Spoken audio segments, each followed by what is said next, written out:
Me parece que es el elemento que potencia, que detona una interpretación constitucional abierta, extensiva, que va a permitir introducir los derechos humanos a las sentencias mexicanas. No se había hecho antes por una interpretación ahí del 133 constitucional, pero es el elemento que nos permite incursionar y traer el marco convencional a las sentencias mexicanas. Maestro Carlos, ¿cómo estás? Muy bien, Carlos, muchas gracias. ¿Tú qué tal? Todo bien, casi tocayos, ¿no? Sí, así es. Qué gusto saludarte. Igualmente, Carlos, muchas gracias por aceptar la invitación y pues mira, ya aquí un poquito atareados, pero ya estamos grabando. Qué bueno, me da mucho gusto. Oye, Carlos, pues mira, como sabrás, este podcast es para conocer a los candidatos, para conocer su trayectoria, para conocer su formación profesional. No sé si nos ayudas como presentándote un poquito, por favor. Sí, con mucho gusto. Yo soy Carlos de los Cobos Sepúlveda, soy candidato a magistrado en materia administrativa y de trabajo. Tengo 45 años y pues muy contento de estar aquí el día de hoy. Del trabajo. Así es. ¿Estás listo para? Sí, sabrás que yo soy laboralista al 100%. Sí, que eres un laborista consumado, muy reconocido. Me han dado todos muy buenas referencias tuyas. No tanto, pero tal vez te mintieron un poquito. Carlos, cuéntame un poquito, ¿qué estás haciendo ahora? ¿Dónde trabajas? ¿Dónde estás laborando ahora? Gracias. Mira, yo duré trabajando 15 años en el Poder Judicial de la Federación hasta que llegó la reforma constitucional en la que pues ahora muchos de los titulares se jubilaron antes de ir a las urnas. Entonces dejé de trabajar en el Poder Judicial de la Federación y me incorporé a laborar al Senado de la República. ¿En el Senado de la República? Así es. ¿Qué tal es trabajar ahí, Es toda una experiencia, es otro discurso, es otra lógica, es una lógica parlamentaria, más de debate, más de discusión. Sin embargo, es complementaria a la lógica jurisdiccional. Sí me ha costado trabajo porque yo estoy acostumbrado a resolver expedientes, a analizar problemas jurídicos, y acá el análisis es muy distinto. Claro. ¿Trabajas ahí con alguien en particular o simplemente es para el Senado? Sí, trabajo con una senadora de la República. Excelente. Exactamente qué actividades realizas ahí, Carlos? Dictamino leyes, preparo líneas discursivas, hago fundamentalmente investigación, que es algo que me gusta mucho. Llega una iniciativa de ley, por ejemplo, hablemos del lavado de dinero, y tengo que analizar el lavado de dinero en el contexto internacional, local, la jurisprudencia, y de esa forma enriquecer la iniciativa o decir en estos puntos es inconstitucional o puede tener mayores problemas, o el derecho comparado cómo ha resuelto ese tipo de circunstancias. De acuerdo. Y ahora me platicabas tras cámaras que estás viajando mucho a Ciudad de México y Querétaro. Estás en campaña. Sí, la verdad que viajo a la Ciudad de México por trabajo, por el tema del Senado, y soy catedrático desde hace 2 años en la Universidad de Anáhuac de Querétaro, tanto en el posgrado como en la licenciatura. Entonces procuro no descuidar mis clases, algo que me gusta mucho, es una gran pasión, la verdad. Entonces doy clases entre semana y el fin de semana, entonces sí tengo bastante complicada la agenda. Sí, bueno, y desde luego por eso agradecerte que te hayas dado el tiempo aquí de grabar un ratito con nosotros, ¿no? No, hombre, muchas gracias. Oye, a ver, y quiero ya, bueno, me voy a regresar un poco. ¿Dónde estudiaste? Cuéntame de tu formación académica, cuéntame de eso. Sí, muchas gracias. Yo soy egresado de la Autónoma de Querétaro, de la licenciatura en Derecho, 1999-2004. Era director de la carrera el Liceo Oscar Guerra Becerra. Después llegó Agustín Alcocer, y todavía no era fuimos el último plan de estudios anual, ya después fue semestral. No había una especialización en la carrera, teníamos materias optativas y ya después hacías la especialidad. Cuando llego al final de la carrera, ya daba yo mi servicio social en el jurídico de la universidad. Era rectora Dolores Cabrera Muñoz y Oscar Guerra era el director de asuntos jurídicos. Y me contratan, todavía sin estar titulado, me dan una beca porque no me podían pagar, ¿no? Pero me ofrecen algo muy atractivo, que era hacer el posgrado. Entonces, los posgrados son hoy día muy, muy caros, en ese momento pues, también lo eran, pero me ofrecen hacer las especialidades y una maestría. Entonces, comienzo a estudiar Constitucional y Amparo y la maestría en Administración Pública. Ok, en el año... Eso fue 2005-2006. Y a fines de la administración de la maestra Dolores, pues llega el nuevo rector y yo tengo que emprender mi viaje.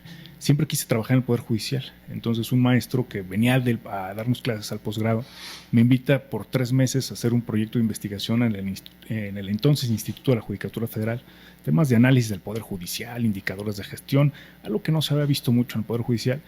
3 meses que se convirtieron en años, ¿no? Porque a partir de ahí me seguí, tanto en el estudio de más posgrados en la Ciudad de México, me becaron después a España a hacer una especialidad de un máster en protección de derechos político-electorales y garantías electorales. Y bueno, pues ya en la Ciudad de México me seguí con toda la carrera jurisdiccional. Ok, estudiaste en el extranjero entonces. Estudié en la Universidad de Castilla-La Mancha una especialidad y un máster. Oye, ¿cómo es estudiar en el extranjero? Digo, sé que mucha gente de tu generación hizo lo mismo, estudiar en el extranjero. ¿Cómo es allá? Si te encuentras con un mundo jurídico distinto, ¿cómo es esa experiencia? Es muy bonita, muy enriquecedora. Y lo que más me gustó a mí fue compararme con juristas de otras tallas, donde fundamentalmente encontramos que no estábamos mal preparados los abogados mexicanos. Tenemos, como todos, oportunidades, ventajas y desventajas, pero creo que estábamos bastante parejos, al menos en España. Tuve la oportunidad de conocer juristas franceses, españoles, latinoamericanos, e hicimos un buen grupo y nos llevamos muy bien. Es una experiencia de vida, ¿no? Qué interesante estudiar en el extranjero. Fíjate que yo tengo muchas ganas de estudiar, pero en el sur del continente. Tengo muchas ganas de conocer Argentina o Colombia o Brasil. He leído que hay muchas cosas interesantes por allá. ¿Te costó mucho? ¿Fue muy caro? ¿Cómo lograste ir allá? Fíjate que afortunadamente yo sí fui beneficiado con una beca del propio Tribunal Electoral, que era donde trabajaba en ese momento. Y la verdad es que el Poder Judicial de la Federación tenía esa bondad de... Cuando tú trabajabas ahí, si bien es cierto, eran horarios extenuantes de trabajo, también te daba ese tipo de prestaciones. Entonces a mí me becan con un 80% y bueno, que cubría principalmente el pago de la inscripción y ya solamente yo pagaba los boletos y un poco de la estancia. Pero pues es toda una experiencia de vida, como te decía. Ya. Quiero volver al tema de la facultad. Sí. ¿Qué materias te gustaban? ¿Cómo eres de estudiante? ¿Tuviste algunos profesores que te marcaron? Cuéntame un poquito de ello. Sí, muchas gracias. Fundamentalmente me encantaba la materia de historia constitucional, todo lo que tenía que ver con amparo. Recuerdo mucho a Juan Ricardo Jiménez Gómez. Hasta el día de hoy tengo una amistad y un cariño muy especial con él. Hemos escrito algunos artículos, me ha invitado a algunos seminarios. Pero en ese momento él nos daba historia del derecho mexicano y era un tipo diferente, ¿no? Era un tipo que fue de los primeros doctores en derecho. Yo creo que él influyó mucho en mi vida para yo ser doctor en derecho, ¿no? O sea, siempre quise serlo a partir de sus clases, ¿no? De ver, de disfrutar esa sabiduría y esa pasión que él tenía por los documentos históricos. Sí, fíjate que yo también lo tuve como profesor ya en otra etapa de su vida. Sí. Pero sí, es un personaje que sabe muchísimo, ¿no? Investiga como pocos, ¿no? Sí. Tiene 62 libros y ese es ni dos. Yo creo que al día de hoy es el jurista mayor acabado de la Facultad de Derecho, a reserva de esas generaciones históricas de Díaz Ramírez, Guadalupe Ramírez, todos ellos. Yo creo que después tendremos que hablar de un Juan Ricardo, ¿no? Sí, fíjate que yo he tratado de contactarlo para entrevistarlo, pero no he tenido éxito. Ojalá nos puedas hacer un match ahí con él.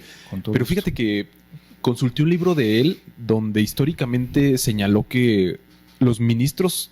esta reforma del Poder Judicial ya había ocurrido antes en México, ¿no? Así es un libro que se llama La elección de los ministros en el siglo XIX. Y justo él es el que incorpora esa idea, porque se dedicó a estudiar los archivos históricos y fundamentalmente la tesis es Porfirio Díaz, el abogado de Maximiliano y el corregidor Domínguez llegaron a ser ministros por voto popular, solamente que era a través de la legislatura de los estados. Y Juan Ricardo estudió las actas donde en Jalpan y en todos los municipios del estado se emitieron los votos y llegan estas personas a ser ministros de la corte. Fíjate, sí, yo no había visto ese libro y he querido hacer un videito para TikTok sobre eso, pero todavía no me animo, ¿no? Ya sabes que el hate ahí está durísimo. Sí. Pero un personaje bastante interesante. Oye, y me decías que te gusta el amparo. Sí. Tuvimos la suerte de tener también buenos profesores en constitucional y amparo. Me parece que era el perfil profesional de la Facultad de Derecho en ese momento, 1999-2004, era civil o penal, ¿no? Pero teníamos algunos profesores que sí nos daban ya una nueva visión del constitucional. Recuerdo que venía Jaime Cárdenas, estaba Bernardo García Camino, Leonel Valdés también daba amparo. Pero eran generaciones que nos empezaban a abrir los ojos, la visión a estas nuevas dinámicas. Entonces me gustó mucho toda la rama del derecho público. Rosendo Radilla. Rosendo Radilla, todo un caso, ¿no? Que en las sentencias siempre lo hemos reseñado, es importante, ¿no? ¿Qué piensas de ese asunto? No del caso en particular, sino de todo lo que detonó en tema de derechos humanos. Pues me parece que es el elemento que potencia, que detona una interpretación constitucional abierta, extensiva, que va a permitir introducir los derechos humanos a las sentencias mexicanas. No se había hecho antes por una interpretación ahí del 133 constitucional, pero es el elemento que nos permite incursionar y traer el marco convencional a las sentencias mexicanas. Claro, ok. Ahora, en el tema de la facultad, Carlos, siempre lo pregunto en mis videos, ¿no? ¿Qué consejo le darías a un pasante de derecho? Y hago siempre la misma reseña, ¿no? De repente llegan chicos con nosotros y nos dicen, oye, pues es que quiero ganar 30, 40 mil pesos por ser pasante de derecho, o soy recién egresado, ¿no? Tal vez con poca o cierta experiencia. ¿Cómo viviste toda esa parte? ¿Qué consejo les darías? Yo lo que les diría es que estudien y estudien. Que vivan la universidad. La verdad es que es una época en la que no se vuelve a repetir en toda la vida, incluso en el posgrado, ya no vuelves a ser el mismo estudiante. Y la universidad hoy día, pues no solamente tiene buenos docentes, sino que también tiene otras funciones como es la investigación, la extensión. Entonces, uno cuando es estudiante, a mí me pasó, pues sí, ya quieres egresar, que quieres ganar dinero, quieres ir a muchos lugares, pero a veces olvidas que esa etapa de estudiante solo se va a vivir una vez. Entonces yo lo que les diría es disfruten incluso no tener dinero en la bolsa y vivan esa experiencia. Es parte de lo mismo y es parte de la universidad pública, que creo que la bondad de la universidad pública es que a todos nos iguala, ¿no? Y te va a dar movilidad social, eso va a llegar solo, pero lo único que necesita tener el joven es esa formación. Claro. ¿Tú cómo disfrutaste esa vida? Yo la verdad es que tuve mucha suerte porque ya iba en tercer año de la carrera y empiezo a dar mi servicio social en el jurídico de la universidad. Entonces fui combinando la parte teórica de las clases con la parte práctica y yo iba a todas las conferencias, congresos, eventos, sociedades de alumnos, eventos de extensión. Entonces, incluso no solamente de la facultad, yo era cliente suyo de los psicólogos, de los politólogos, de los filósofos acá en Centro Histórico. Entonces yo iba a todas, ¿no? Ok. En tema de posgrado, ¿qué estudiaste? Mira, estudié 3 especialidades, 3 maestrías y un doctorado. Una especialidad en la UAC en Constitucional y Amparo, e hice ahí la maestría en Administración Pública. En la Ciudad de México hice la de Justicia Electoral, en el Tribunal Electoral, la de Protección de Derechos Políticos en España, y luego me seguí en la Panamericana con una maestría en Ciencias Jurídicas, Garantías Electorales otra vez en España, y el doctorado en Derecho por Investigación en la Panamericana. Ok. Carlos, ¿cómo se llega a tener un nivel académico tan alto? Pues mira, fundamentalmente es querer. En el Poder Judicial de la Federación teníamos a la mano esos elementos de capacitación. Entonces, lo que teníamos era muchísimo trabajo, expedientes por resolver, pero nos daban oportunidad del viernes por la tarde y los sábados por la mañana, a costa de nuestro tiempo, claro, irnos a los posgrados. Nos lo pagaban, nos daban alguna prestación para adquirir libros, bibliografía, porque antes no se estudiaba digitalmente. Eso creo que es una gran ventaja hoy día, pero antes tenemos que comprar los libros o sacar las copias. Entonces ya el Poder Judicial nos enviaba a todas estas, nos daba una pluralidad de opciones, y los poderes judiciales empezaban a tener escuelas judiciales, que eso es muy bueno, ¿no? Entonces en la escuela judicial no te costaba y tenías como profesores a los magistrados, a los jueces, académicos que decidían participar, porque recordarás que esas generaciones muy antiguas había un divorcio entre la judicatura y la academia.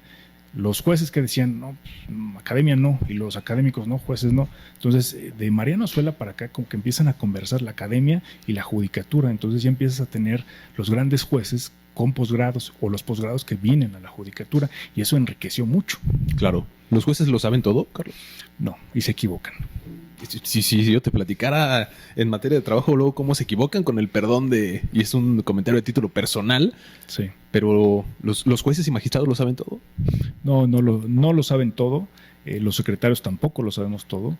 Estamos muy expuestos al error, pero también me parece que es un tema ético y de diálogo entre las partes y la judicatura. Creo que los errores pudieran disminuirse si la academia, si los litigantes y los jueces nos sentáramos en una mesa y dialogáramos frontalmente. Esos ejercicios llamados observatorios judiciales los empezamos en el Tribunal Electoral y servía mucho porque ahí el juez escucha al litigante y a lo mejor el litigante, ya cuando escucha al juez, le dice: a mí yo necesito que me digas estos elementos en tu demanda, a pesar de lo que diga la ley, ¿no? Entonces ya empiezas a intercambiar criterios y es lo que hace lo que enriquece. Exacto. ¿Esas mesas dónde deben de estar, Carlos? ¿En la academia, en los juzgados, en todos lados? Me parece que el lugar fundamental donde deben desarrollarse los observatorios es en la academia, pero también los poderes judiciales a través de sus escuelas judiciales, que eso es lo riesgoso de la reforma que mina las escuelas judiciales. A ver, en las escuelas judiciales tienen que ocuparse de estudiar las sentencias relevantes y mandarlas a la academia a que las opinen y mandarlas también a la sociedad civil, porque, a ver, por ejemplo, en materia de trabajo, ¿no? Escuchar a los sindicatos; en materia administrativa, escuchar a los fiscalistas, escuchar a los empresarios. Y eso no quiere decir que estés del lado de ellos, quiere decir que vamos a resolver el problema. El problema es justo ese, que cada quien tiene su versión, cada quien tiene su discurso, y cuando llega el expediente muy complejo, pues tienes ahí una complejidad de discursos y de problemas que es difícil solucionar en una semana. Claro. Carlos, ¿y por qué materias administrativas y del trabajo? Mira, porque el derecho al trabajo, desde el que era estudiante ahí en la facultad y en el jurídico de la universidad, veíamos derecho al trabajo. Los sindicatos, el de académicos, el de los trabajadores, y además gran parte de mi función era dar asesoría laboral. Y el derecho administrativo, pues porque es el derecho de los derechos, ¿no? Decía el magistrado Jean-Claude Trompetit, que es el superderecho. ¿Por qué? Porque tienes administrativo, propiamente dicho, fiscal, laboral, agrario, propiedad intelectual, ambiental, responsabilidades administrativas, y ejerces esa función sobre el Tribunal Federal de Justicia Administrativa, antes Tribunal Fiscal.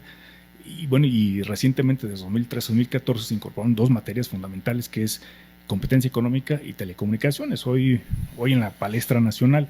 Entonces, yo sí creo que el derecho administrativo es el superderecho. Los grandes presidentes de la Corte, Góngora, Azuela, fueron administrativistas, ¿no? Ok, ahorita hablamos del derecho del trabajo. Quiero regresarme un poquito. Me comentaste que eres docente. Sí, fíjate que doy clases, a donde me inviten voy, y sin cobrar. La verdad es que me gusta mucho. Casas de la Cultura Jurídica, Instituto de la Judicatura Federal, era obligado para los secretarios porque pues, era parte de nuestras funciones. Entonces ahí viajas por toda la República dando clases. En universidades, la Panamericana me acogió, al igual que la Anáhuac. Y en la Autónoma de Querétaro no he tenido la suerte de regresar a dar clases. Me dicen que están llenos y que no hay posibilidades. Yo ya les dije que el día que quieran, sin cobrarles, por regresarle algo a mi alma mater, me dará mucho gusto. Ya. ¿Cómo llevas la vida de docente, Carlos? Fíjate que yo daba algunas clases en universidades mucho más pequeñas y me encuentro con ahora alumnos con trabajos escritos muy deficientes. Me cuesta mucho hacerlos leer, de repente me cuesta mucho lograr hacer esta parte. ¿Cómo ves esta parte de los docentes? ¿Crees que la vida estudiantil ha cambiado? ¿Chocas mucho con la inteligencia artificial? ¿Cómo te va con esa parte? Sí, claro, yo creo que sí ha cambiado, porque ahora tienen el teléfono por un lado, la inteligencia artificial, y están muy acostumbrados al TikTok, ¿no? Yo lo que les digo a mis amigos, a mis alumnos, les digo: a ver, está muy bien, es una forma de comunicarnos, pero difícilmente le vamos a hablar a un juez en TikTok, ¿no? O sea, las comunicaciones son muy formales. Entonces, lo que hago es, mis trabajos, mis análisis son a mano. Ellos me conocen una cuartilla, pero lo que yo quiero es que me escriban ellos de puño y letra, porque sé que escribiendo de puño y letra, al menos es lo que demuestran los estudios, el cerebro se mueve más y ya haces pensar. Y en la medida que ellos logren eso, pues ya después lo comunicarán en TikTok, en todas las redes sociales. De hecho, acuérdate que la Corte acaba de tener un criterio que si un funcionario tiene cuenta de X, tiene que contestar y no puede bloquear a alguien, ¿no? Entonces, eso es lo que yo hago, pero sí lucho todos los días en el salón contra la distracción, porque tienen su teléfono y tienen redes sociales. Pero lo que hago es partir de problemas y los intereso y después ya los mando a leer y pues hacemos conversatorios. Ok. ¿Cómo ves esta parte, Carlos? ¿Te gusta la justicia digital? Mira, te lo platico por lo siguiente. Hace días tuvimos una audiencia laboral precisamente en la que atrás de ti se ve una pantalla y ahí veíamos al juez, ¿no? E incluso llevamos una audiencia de desahogo de pruebas de juicio ahora con un juez a distancia, ¿no? Incluso a nosotros nos daban la opción de De llevar la distancia. ¿Esto te gusta, no te gusta? Sí, me parece que la pandemia nos enseñó mucho. La verdad es que desde el Poder Judicial de la Federación no hubiéramos podido salir avantes en la pandemia si no hubiera sido por las herramientas digitales. Entonces, a través de la plataforma de Webex, a partir de también de, pues incluso del WhatsApp, pudimos tener ciertos enlaces fundamentales para conocer amparos, por ejemplo, en temas de COVID, ¿no? Y la verdad, a mí me costó trabajo, pero lo logré hacer. El problema, ¿cuál era? Problemas de conexión, de que se saturaban los servidores, pero a partir de eso, creo que la justicia digital, que es cierto, a ver, se ha mal entendido. La justicia digital no es que impartas justicia en Internet, sino más bien que arropes las herramientas y que las pongas al servicio de las partes, porque así puedes evitar que una parte que está en Jalpan se traslade a Querétaro, que pueda promover, y eso en el Poder Judicial lo tenemos un sistema en línea muy completo, donde tú ingresas tu demanda, tienes tu cuenta de correo y ahí te están surtiendo efectos las notificaciones. Entonces creo que hay que explorar más. El tema es, lo decía un magistrado en la Ciudad de México, Cruz Ramos. Cuando uno va al cajero automático, tú no tienes duda en que si tecleas un número te va a dar dinero, ¿no? En el mejor de los casos. Pero tenemos miedo a hacer actuaciones digitales. Entonces también me parece, a lo mejor quizá las nuevas generaciones no, pero en la medida que permeemos más, que demos estas garantías de seguridad, podemos utilizar todas esas herramientas. Yo soy partidario de que esas herramientas digitales igualan a las partes. Claro. La justicia fiscal y la justicia, bueno, la justicia administrativa, mejor dicho, y la justicia federal están muy cercanas a estas situaciones, pero la justicia local como que no le gusta, ¿no? No le gusta, no invierten, y por eso hay un cuello de botella, o como se conoce técnicamente, un índice de litigiosidad excesiva en amparo, y por eso estamos saturados. Por eso hay 400,000 sentencias pendientes por dictar. ¿Por qué? Porque si los tribunales superiores de justicia, los tribunales federales, quizá justicia administrativa no, pero el laboral, el agrario, son complicados. Entonces, si no nos alineamos, vamos a tener ese problema. Y que ese problema lo intentó resolver el Consejo de la Judicatura abriendo más órganos jurisdiccionales y órganos itinerantes y no se resolvió. Entonces, ¿dónde está el acento? En los órganos jurisdiccionales locales y en estos órganos laboral y el agrario, pues también hacer empatarlos con la justicia federal. Claro. Carlos, ya para ir pasando al tema de la candidatura y todo este asunto, ¿qué hace un magistrado? Si al cargo al que aspiras, ¿qué hacen? Cuéntanos un poco de eso. Sí, un magistrado de circuito analiza expedientes. ¿Eso qué quiere decir? Analiza sentencias, analiza demandas, dicta acuerdos, pero en general, para que los jóvenes que nos escuchan lo puedan entender, resuelve problemas. Y resuelve problemas, sí, con su criterio, pero también basado en la ley y en la jurisprudencia. El juez o el magistrado no puede ir más allá. Un juez o un magistrado no puede crear la felicidad por decreto o la prosperidad. Porque hemos llegado al populismo judicial y hoy día esas son las propuestas, ¿no? Tenemos que ser serios y decir, a ver, viene una demanda, pero yo la tengo que analizar al tamiz de lo que dice la Constitución, la ley y la jurisprudencia. No me puedo mover para otro lado, porque si desacato una jurisprudencia, hay sanción. Desacato un tema administrativo, hay sanción administrativa por el Consejo de la Judicatura Federal, ahora Tribunal de Disciplina Judicial. Entonces, ¿qué es lo que hace el magistrado? Participa, analiza, resuelve un problema y en el fondo, pues lo que procura es que mantener la legalidad, la seguridad jurídica y darle elementos de seguridad a cada una de las partes. Y eso en amparo, al ser una instancia terminal, es decir, es la última palabra en un asunto, y eso es importante. De ahí que sea prudente escoger bien a los perfiles, porque serán quienes emitan la última palabra en muchos de los casos. Por ejemplo, un asunto agrario, se pelean durante 10 años, pero resulta que hubo pues, alguna componenda, llegan al amparo y ya no hay mucho que hacer, ¿no? Entonces, son historias tristes, ¿no?, que se van conociendo. Claro. En términos prácticos, sabrás que por el perfil de mi canal nos ven, por ejemplo, muchos trabajadores o muchos patrones. Sí. Digamos ya en un lenguaje no tan técnico, Sí. Un magistrado, te voy a poner un ejemplo, corrígeme si estoy mal. Sí. No sé, un trabajador que lo despiden injustificadamente, acude con un juez, el juez por X o Y razón resuelve mal ese asunto o no observa de manera correcta algún derecho o alguna garantía. Ese trabajador puede solicitar a un magistrado como es el cargo al que aspiras que revise ese actuar, ¿no? Sí, en un medio de impugnación llamado amparo directo, puede acudir. Si no tiene abogado, el Poder Judicial de la Federación tiene la Defensoría Pública, en la que puede acudir y solicitar los servicios de un abogado y que eventualmente le elabore la demanda, y por supuesto que el Tribunal de Amparo, a través de uno de los 3 magistrados que integran un tribunal colegiado, analizará su petición y la analizará en la lógica que te comento, si tiene o no tiene la razón, conforme a la ley y conforme a la jurisprudencia. A veces hay errores, si el error fue del juez inferior, se corregirá, pero a veces queremos también que pues, nos den sí o sí la razón, y eso no puede ser. O sea, justo es la pregunta que te iba a hacer. ¿En derecho hay empates? No hay empates. Es una pregunta que se resuelve desde la filosofía del derecho. Ronald Dworkin dijo, sí, los problemas jurídicos tienen una respuesta o tienen varias respuestas. Él dice que es una respuesta jurídica para un caso concreto. Creo que puede haber varias respuestas, por eso esos tribunales son colegiados, son 3 personas en las que va a primar la mayoría de razón, pero es una mayoría de razón. A veces los votos particulares, lo hemos visto en la Corte, son sabiduría pura, pero no puede haber empates. ¿Hay democracia en un tribunal colegiado? ¿Hay democracia como regla mayoritaria para resolver un asunto? Sí. Se ha discutido si el Poder Judicial es democrático. A ver, el Poder Judicial ya era democrático, porque cómo se designaba a los ministros y a los magistrados, participaba el poder ejecutivo a través del presidente de la República, mandaba las ternas al Senado, que es un órgano deliberativo, y designaba a los ministros y magistrados de sala superior y regionales. A los magistrados y jueces los designaba el Consejo de la Judicatura Federal. ¿Eso es un sistema democrático? Sí. Ahora la reforma lo que intenta decir es solo a través del voto popular es democrática, y no, eso ni siquiera es propiamente democrático, es una regla de elección. Pero la democracia, como lo podemos analizar en el tercero constitucional, es una forma de vida, no solamente es una regla electoral. Correcto. Qué interesante postura sobre la democracia, ¿no?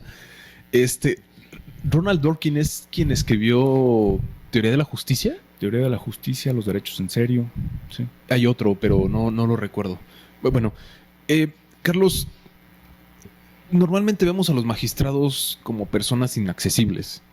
Sí. Gente que hay que sacar una cita con ellos, gente que usualmente no ves en los tribunales, gente que no ves, simplemente no lo ves, ¿no? O sea, a la fecha, por ejemplo, ahora en el Tribunal Colegiado de aquí de Querétaro, he visto muy pocas veces a los magistrados, ¿no? Entiendo que tienen mucha carga de trabajo, pero como que tienen este perfil, ¿no? En caso de que resultes vencedor,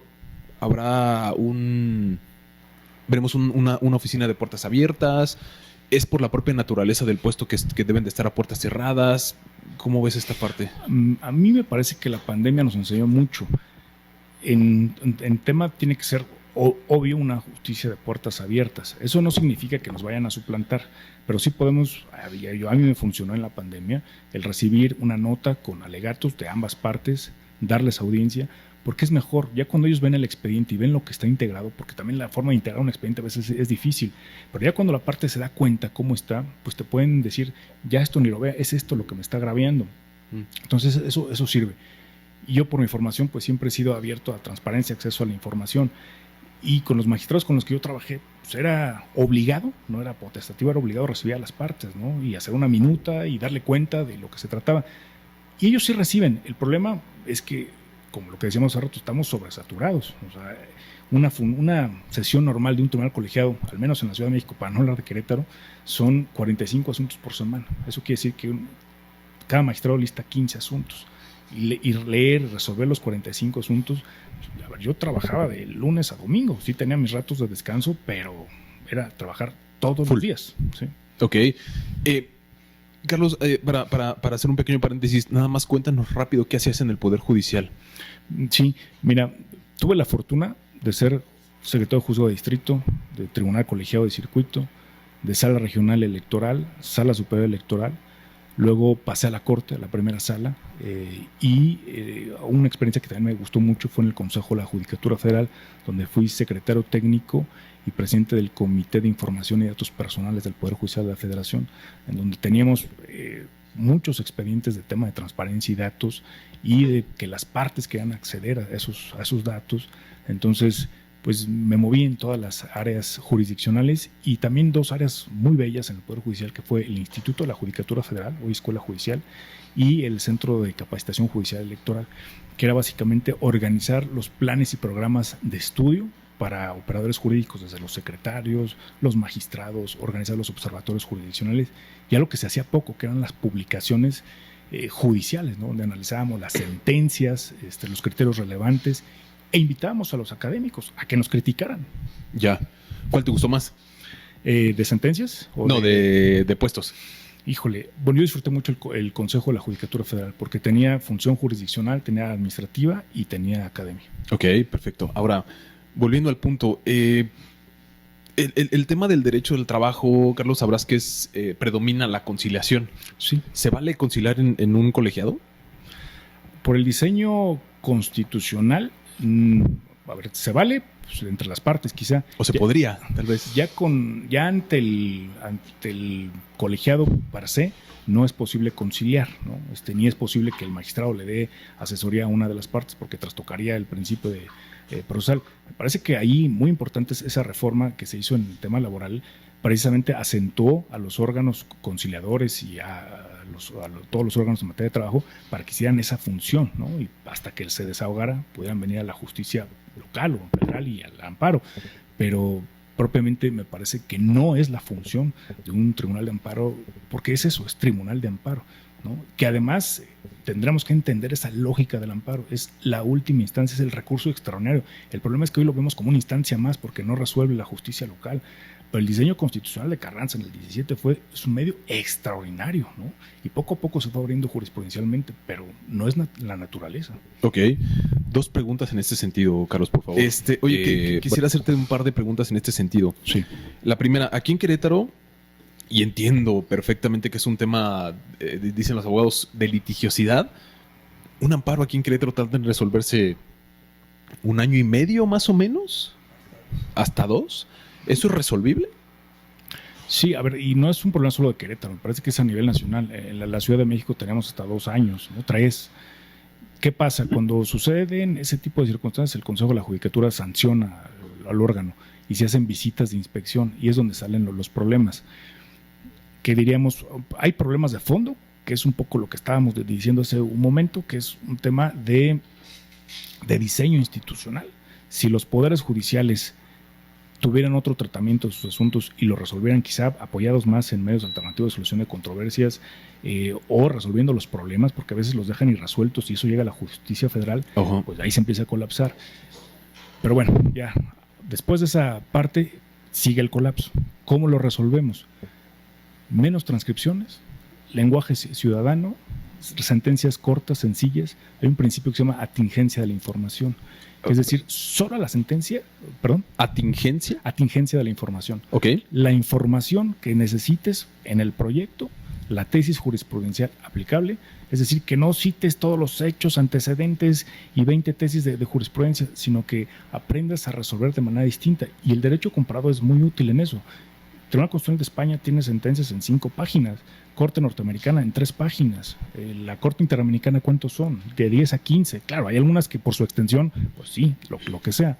Pero si migráramos a esa parte, que ya algunos tribunales lo empiezan a hacer, pues salen más asuntos. Pero puedes sacar, si el promedio son 5, a lo mejor sacas 7 u 8, pero te llegan 15. ¿Por qué? Porque el problema no está atendido en la raíz, que es en la justicia local o en las otras justicias federales que llegan residualmente al amparo. Ese es el problema y que no hay al día de hoy una propuesta legislativa que lo ataque. Ok, en caso de que resultes vencedor, esta parte, ¿cómo la vas a atacar? ¿Tienes alguna propuesta en ese sentido? Sí, mis sentencias serán muy claras, muy sencillas, obedeciendo la jurisprudencia estrictamente obligatoria y los hechos necesarios y adelante. Ok. ¿Alguna vez leíste Lagos del Campo? No. ¿Lagos del Campo por esos pro? No. Ok.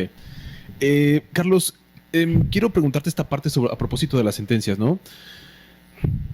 Me estás hablando de unas sentencias mucho más cortas. ¿Esto es igual a las sentencias de lectura fácil? ¿Se parece? ¿Es combinable? A ver, se parece, pero eso me parece que es la segunda parte de una sentencia entendible. Una sentencia tiene que ser con información atingente y la lectura fácil es para personas con algún grado de discapacidad, al menos así yo lo he manejado, o menores de edad, personas indígenas. Normalmente yo sí tengo algunas en las que incluso mandé traducir a lenguas indígenas el contenido de la sentencia, ¿no? Porque la jurisprudencia de la Corte es muy interesante. Dice, no solamente es que se la traduzcas, sino que también tengas el contexto cultural. Y eso en ninguna institución de este país se hace más que en el Instituto de la Defensoría Pública. Entonces, lo que hacíamos en el colegiado es resolver lo que tengas que resolver desde el punto de vista técnico, enviarla al instituto a que algún defensor que conozca la etnia, la comunidad, la traduzca y se las haga llegar.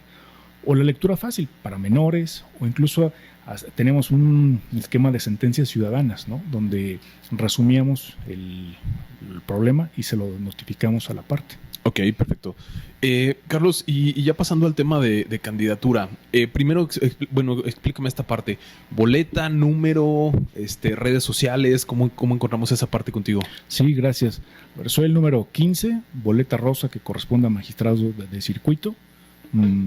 ¿Qué más? ¿Redes sociales? Redes sociales, Carlos de los Cobos en Facebook, Carlos de los Cobos 7 en X, antes Twitter, y Carlos de los C en Instagram. ¿Tienes alguna cuenta verificada? No, todas son personales. Okay. Perfecto. Carlos, quiero hacerte una pregunta. Fíjate que el día de ayer discutía con mi hermano un tema de un amparo, ¿no? Sabrás que en materia laboral es muy preponderante el tema de la suplencia, sí, de la deficiencia de la queja, ¿no? Y planteamos un escenario completamente hipotético en el que decíamos que si un trabajador escribe en una hoja, pido amparo, no estoy de acuerdo con la sentencia, y presenta tal cual esa hoja firmada, ¿es atendible ese amparo? Sí, por supuesto. Es un tema de acceso a la justicia, interpretación directa del 17 constitucional, 825 de la Convención Americana de Derechos Humanos, y se ha hecho.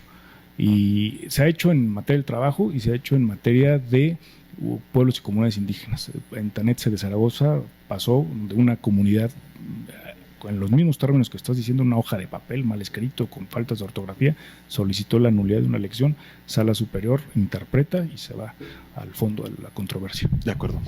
Carlos, propuestas, cuéntanos un poquito de esta parte. Sí, bueno, yo estaría encantado de poder formar parte del Poder Judicial de la Federación, principalmente porque me interesa el fondo, el resolver los casos y el resolverlos con la técnica y con la prudencia también. Entonces, a ver, no podemos ofrecer que le vamos a dar un amparo a todo mundo ni que vamos a ser felices a las partes. Lo más serio es, en toda esta crítica de la reforma judicial, que si se dio o no se dio, ya es un hecho, pero creo que lo que nos corresponde es decir, y es lo único que podemos ofrecer, la disciplina, la exigencia con uno mismo, y que los expedientes van a estar lo mejor estudiados.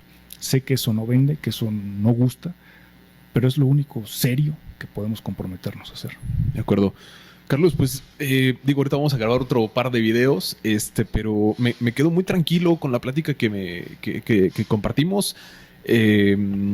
Me quedo muy tranquilo porque te percibo como una gente de mucho conocimiento. Entiendo que tienes una formación académica bastante alta, cosa que nosotros, por lo menos como litigantes, por lo menos eso buscamos en quienes administran justicia. Te agradezco mucho que hayas aceptado la invitación. Me quedo con un muy buen sabor de boca de esta plática. Te lo digo de verdad, hemos entrevistado a otros candidatos y sí ha sido es grato escucharte con seriedad, es grato escuchar tu currículum, y pues nada, te dejo un espacio para algún mensajito. Muchas gracias, Carlos. El agradecido soy yo por el espacio, por el tiempo, y solamente pues invitar a las personas que nos ven a que ejerzan su derecho al voto, que es un ejercicio inédito, pero que lo pueden atender de manera perfecta. Perfecto. Carlos, pues muchas gracias. Te lo agradezco. Al contrario. Listo.